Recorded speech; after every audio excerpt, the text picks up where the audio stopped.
تو میرا سوال یہ ہے کہ آپ اللہ تعالیٰ سے کون سی دعا کثرت سے کرتے ہیں؟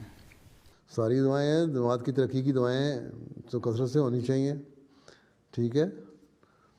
درود پڑھے، اللہ تعالیٰ سے دعا کرے، ذکر الہی کرے، جو موقع مختلف دنوں میں مختلف موقعوں پہ مختلف دعائیں یاد آ جاتی ہیں، اسی دن پھر آدمی وہی پڑھتا رہتا ہے.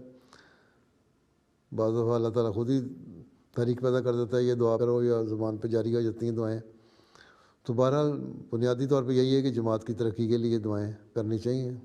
ویسے بھی اصول یہی ہے کہ آپ پہلے اپنے لیے دعا کریں کہ اللہ تعالیٰ آپ کو مضبوط ایمان دے اور اللہ تعالیٰ کی عبادت کا حق ادا کرنے کی توفیق دے، جماعت سے اٹیچ رکھے اور اپنے بیت کا حق ادا کرنے کی توفیق دے، خلافت سے وفا کا تعلق رکھنے کی توفیق دے.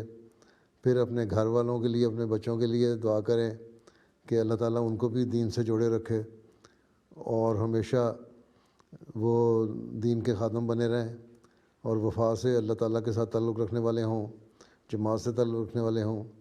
پھر اپنے معاشی حالات کے لیے بھی دعا کریں، پھر دنیا کی بہتری کے لیے بھی دعا کریں، ٹھیک ہے.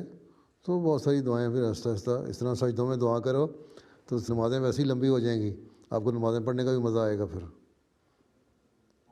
ٹھیک ہے.